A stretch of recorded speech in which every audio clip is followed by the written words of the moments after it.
Welcome to the fuel system of the Supercharger, the 350 we're building. I say we're, me, I got that mouse in my pocket. So we're going to talk about the components in segments, all right? We'll do it that way. That way if somebody wants to rewatch one of them, you can go to the timestamp, watch it again, all right? So let's get on with this thing. Let's do segment one, and what we're going to discuss is if you've got a rich mixture when you're running it idle. I'll show you how to stop it. So you can adjust your screws all the way in if you want to. Do whatever you want to do. It ain't going to help. So what we're doing is I just got this on a spacer here. Right here, you're going to mount you a vacuum line. You can drill it out, press your line in there. But you want to drill this hole into where your power valve is.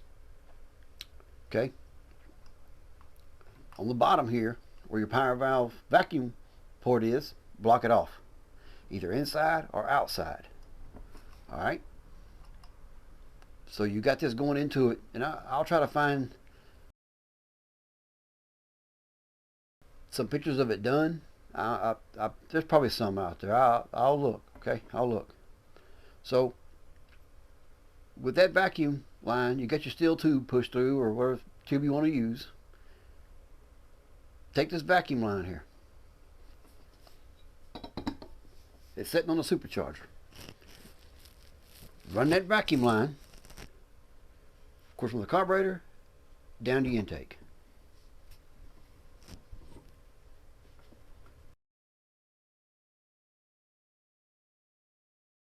Pretty much it. You'll fix your running rich problem, and you'll have your power valve when you need it. So in my case, this had an EGR block off plate on it, which I hadn't done anything with the plate. This is a throwaway. Of course, the guy who had it, they probably thought they had a lifter ticking on it and it was leaking. But I got to cut a thicker plate and drill my hole and tap me a port into it for the vacuum and the pressure. And this hollow hole here, it'll work. So the reason why I'm doing this, with it running that supercharger sitting there idling, the carburetor thinks it's under a load, and you're going to, of course, pull a vacuum, and we're going to be dumping some fuel in there. All right. So like I say, I'll do what I can, look some up, and throw some in there for you. All right. Surely somebody's out there got some. But that's segment one, is killing your rich mixture you got to nothing. All right. So let's go on to segment two. This segment here is hooking up your vacuum advanced distributor if you're running one. Okay. So you want to come off of here, which will be up above your manifold, your power valve tube. Hook this one here up to your vacuum on your distributor. Alright? And there's really no reason, I don't think, to put a check in there, a check valve. I think you can just run it like it is, because most times the pop off is probably going to come, most of it, if it's in time, you don't have to worry about it. But if it does go to pop back, it may go to that power valve tube. And I don't know if you can run a check valve on that. It may try to stick open until the vacuum finally is gone. I don't know. I'll do some sampling on that. We never ran one, never really thought of it. But run this vacuum line here to your distributor. If it's all electronic, no vacuum, no nothing, keep it plugged. You're good to go then, okay? Alright, let's move on to the next step on this. The next update on it. This spacer's here just to hold this for me, alright? It don't go on this. You don't put a spacer like this on them. Change your bowls. First, you're going to change your floats. You may put splash extensions on them inside of them where your jets are. It's up to you. If you see you're running out of fuel or having problems with it, try the extensions. It's just a splash deal. But change your bowls to your glass so you can see what this side, Bubba. So you can see what fuel's in there when you're adjusting it. It makes it a little easier, you know, so you can adjust your float, right? How much fuel you do have in it. Check it with it just in the bowl or the bottom of your glass. Check it at, you know, about midway, whatever, run it. Try different things, but you'll know where your fuel is. Most of the time, you probably run about a quarter of the way up on it to half. All right, you can run it full if you want. I mean, you're probably going to end up getting it flooded with fuel. But anyway, that's our second update. Let's change the bowls. You want to put 50cc pumps on your bowls. Put your glass eyes in there so you can see your fuel. Okay, so do that. We'll go on to the next step. Our next step we're doing is pump cams and your secondaries. Now if you're running a vacuum secondary, you may have to run that down to the same spot. If not, like I said, it's going to be pulling vacuum all the time. Your secondaries are probably going to want to open up. You just have to experiment with that. You can get a spring adjustable one where it won't open up until a certain amount of vacuum. So we're going to use brown cams. There's brown, I think there's yellow, blue, there's all different colors. You guys who build Holleys know.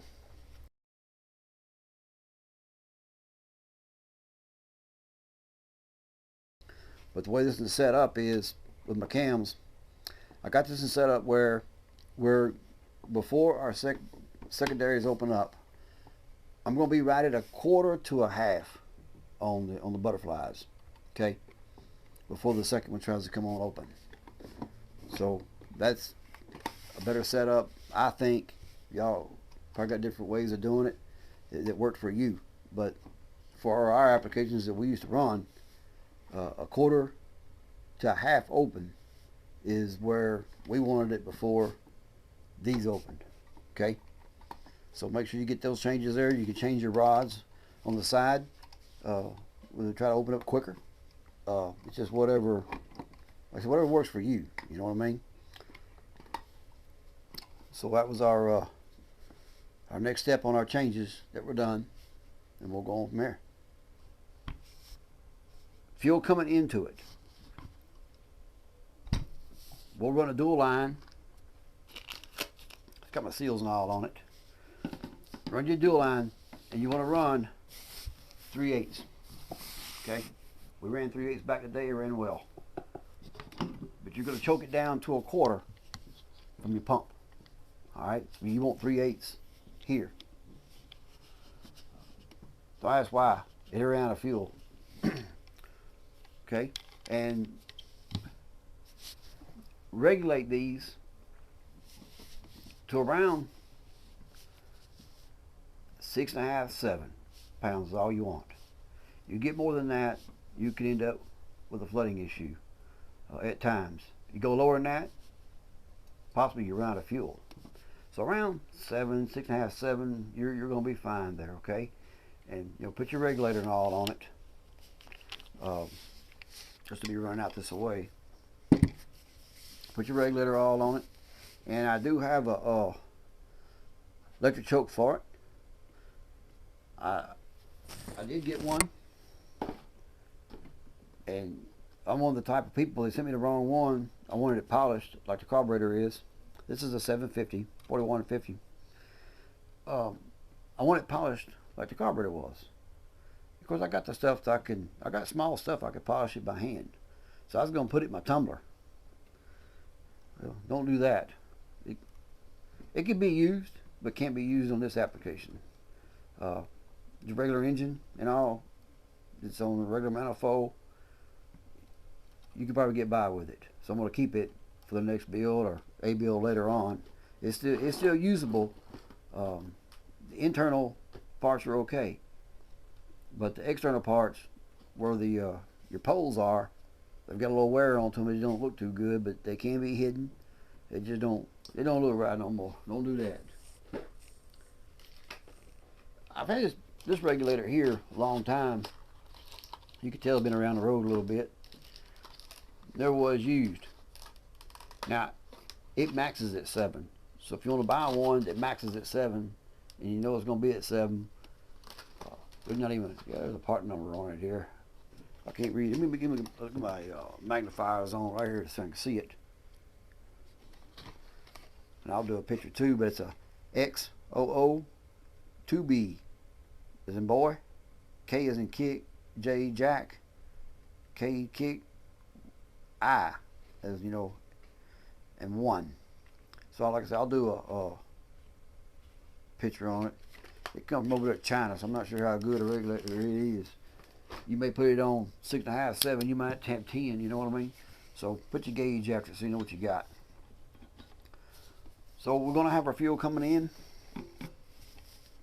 and everything is set up. You got your vacuum port right, your distributor for your power valve. Let's start down it now. All right. We're gonna start down it.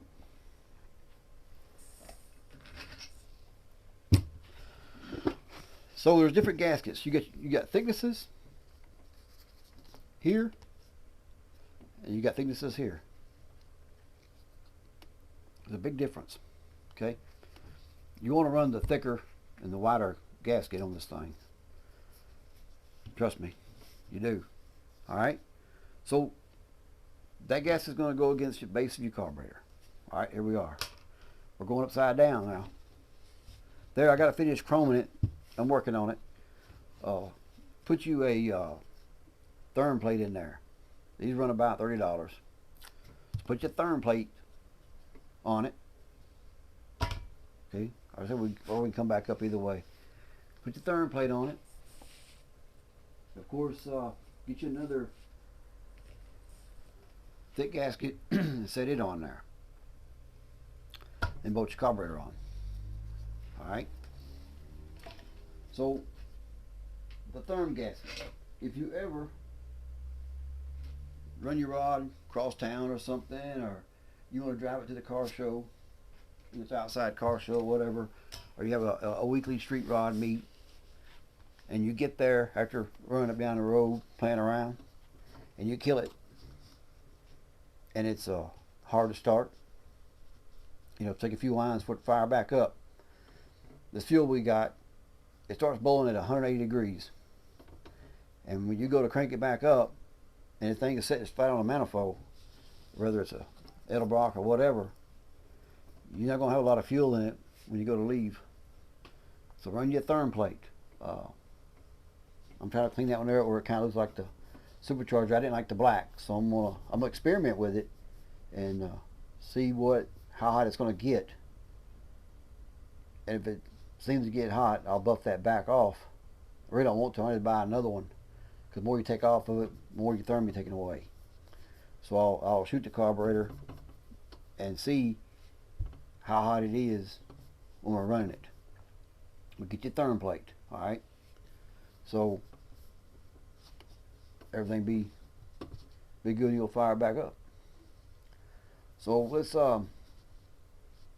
move on down some more. If there's any questions or anything, put them in the comments, and I'll do a midweek answer them. If there's something I forgot or to explain or something, because I'm bad about that, all right? So now we're going through the Supercharger, our meat grinder. There's 3 gaskets you could choose to go here, okay? You got your homemade one that you can make, okay? Which you're going to have issues with that one if you leave that centerpiece out. Like I said, this is a homemade gasket. It was on it with 9 pounds of silicone. You don't make one at home. Okay. Then you got the 142 gasket, that will come with your kit.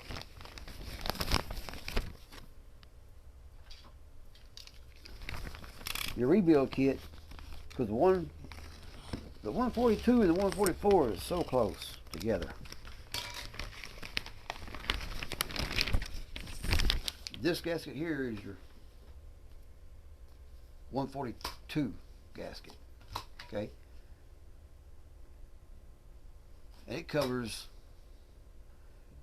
pretty much everything, and you can tell, you might be able to see it, I'll throw a picture, the way the gasket even sets on it, on the 144 intake.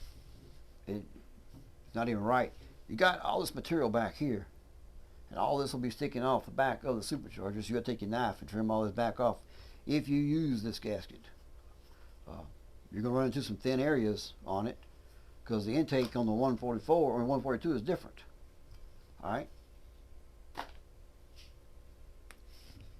This is the 144 gasket. It fits it the right way. So, take it as it is. Get your right gasket, get it on there. Actually, it goes this way, I think. Alright? So get the right gasket. If you're going to use anything, I use grease on a lot of my gaskets, you know, and always held up. If your surfaces are clean and straight, you just put some grease, this real fine, thin layer of grease on them, and they're going to stick. They're going to be fine. All right. So, like I said, if I get going too fast or if I miss something, y'all let me know. I'm just showing you how I'm setting it up.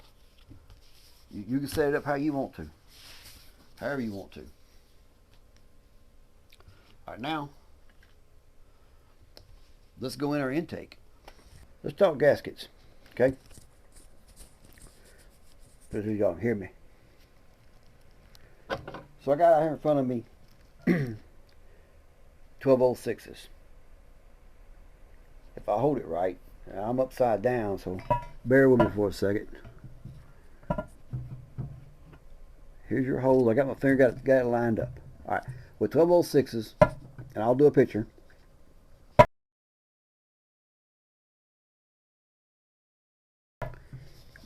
The bottom part of the gasket is right at the bottom of that port, which you always take off the roofs anyway. The floors, a lot of times you don't even mess with them. But if you go to cut this intake to fit the 1206, you're literally going to lose the whole bottom of your port. I mean, don't even try it. Don't even try to whittle on it. You mess your intake up, because that top gasket is literally off of the intake down there. All right, so stay away from 1206s. Put him back here. I got him for another build anyway. And I got two builds coming in that we're going to be doing. Here's a 1205.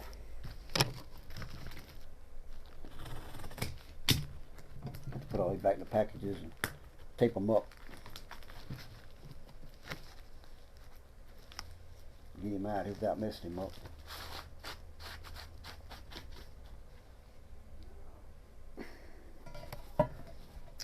$12.05s. Here we go.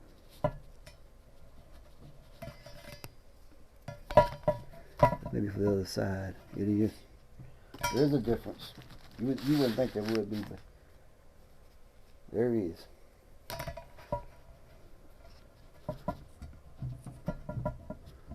All right, 12.05s.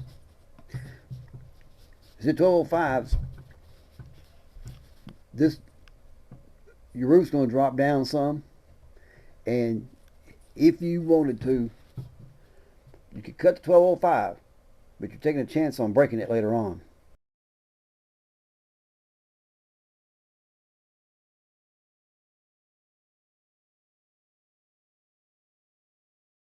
It does make it thin, because you don't want to take that much meat off of it. If your port's that big, if you want to port match it there, fine. But don't just cut it to gasket match. You cut the gasket match, what happens is, take a shovel or something, dig a hole across your driveway, and drive down it. All you're going to have is you're going to have a dip in it. So you're going to have to do the whole thing. And I can tell you now, these intakes ain't, you're not going to go far with it. You play with it some, if you want to. Alright, but 1205s aren't really what we want to go to.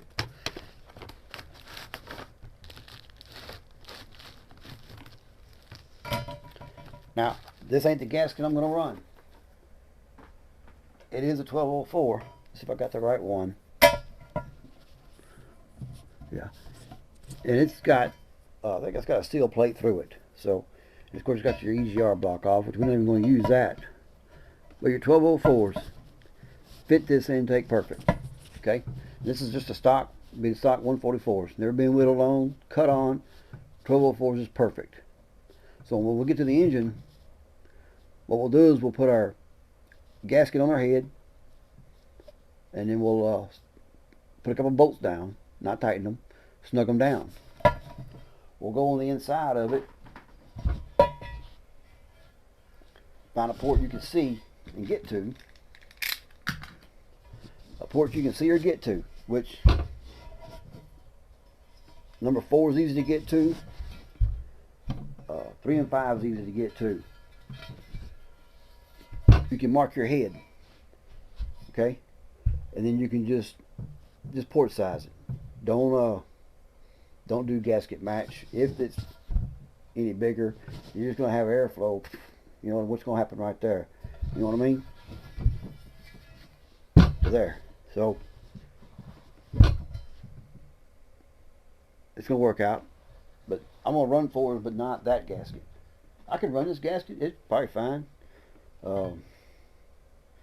Probably work out great, but I've got a better gasket for that intake. Okay. Let's go back up to the top now. Let's go to truck. Carburetor truck. There are several different things you can use. Here's one. And you can buy several different kits. It's whatever you want to use. I'll throw some pictures of these down there, but you can buy kits that's got everything you need on it. These right here, of course, will mount up depending on how far your cable is, how much cable you do have to reach it, or whatever. This is what I'll be running. This one. If I set everything up, springs will go here to pull you back. This is the setup we'll be running. It's got all your different adapters for it. Everything you need to, in case you want to change up something.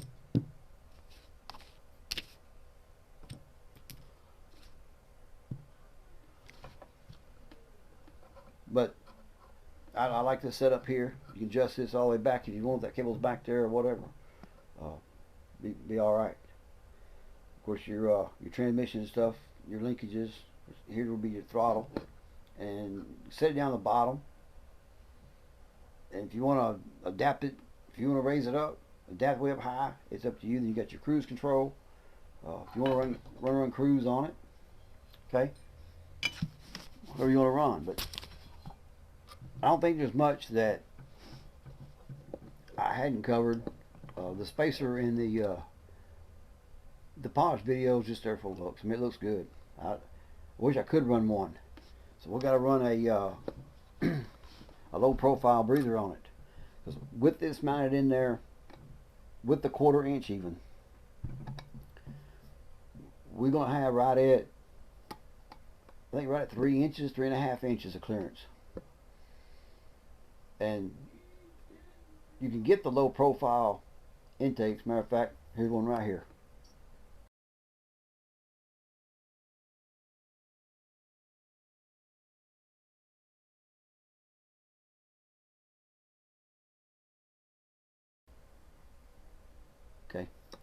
So you can run the single or the dual. They're only 3 inches high. I recommend the dual. Get all the air you can. You don't single may not get you the air you need. Look, this ain't a race truck. It's just a driver, you know. So, but I'm gonna go with the dual. It's a little pricey, but you gotta do what you gotta do because you can't put you can put a 3-inch high on it. You're gonna be close though. You may end up having to cut your vents a little bit, maybe seal. But with that low profile, it should supply enough air for me. If it's starving, we'll do something different. All we can do is drop it down a quarter and take your spacer off of it. You don't have trouble then with the heat. So we're just gonna experiment with it. All this new fuel and stuff, man, to set these up, it's a mess. So leave your comments down below, and we're gonna talk about. And I'll make a second video depending on questions I have. I do have all new hardware to go around this, get rid of these black bolts, and a couple reasons why is I had to take, I don't know if I got him up here or not, which I already got him fixed now. Take one of my little, what is that, a quarter, and file it down to nothing to be able to get to some of them around the snout. And it was still tight. So I got some Allen Hex Holleys that'll go back in there. It comes as a kit, 20, 22 of them. It's all the right bolts and all. And I got them in the tumbler. They're stainless. Polishing them up. I don't think they're going to do like the electric choke did over there, you know. But I hope I covered everything. And maybe if one thing you get out of this, and that is help on your running rich problem you got. These are on here just for the heck of it. You got all the clearance you need with that one spacer. That's a 1/4 inch high. That's as high as you really want to go. I've got tons of different spacers. We'll go over them one day on really what they're used for. We might do it if we get some bad weather day or something where I'm not out there working on it or having to work on something in here. Our heads did arrive. We'll do a little short video on them probably next week or so. But anyway, I hope I covered enough of it. We got our vacuum line to our manifold, distributor. We got our fuel supply. We're going to regulate it to 7 pounds. We got the cams are set up right for it. We're going to be able to see what kind of fuel or how much fuel we got in our bowl. We got the right jets, 74s, maybe some 75s in there too. Maybe on one side or the other. So there we're going down to our intake. The right gasket for it. We talked about the gaskets. We're running 1204s, but not this one. We're running a different gasket, 1204s. Pretty much it on the fuel setup and the bracket I'm gonna run. And I hope this helps somebody. If not, go to Instagram. Be a link at the bottom. Ask your questions there if you don't want nobody else look at your question or see your question. So if you want to go to Instagram, shoot me a message and I'll answer you there. I'll even do a private video if I have to, send it to you instead of a full video. If it's something I think that everybody needs to know about, I'll do a public one. But yeah, check me out over there. You'll see, because there's a build page. If you want to know what videos are coming up, you can go to the build page below, or you go to Instagram. A lot of times I'll throw something up in there before the Sunday before the video actually comes out. So most people that are following it, they pretty much know what the video is going to be about time Sunday gets here. But anyway, thanks for watching, and next week, depending on weather again, we'll be back in the cab, or we'll just discuss the heads. Okay, our block is on the way, our third one. They got to make them right, So hope this next one's going to be what we wanted. I made a comment about that over on the build page. I think I did. So anyway, thanks for watching. Y'all have a pleasant weekend. Thank you.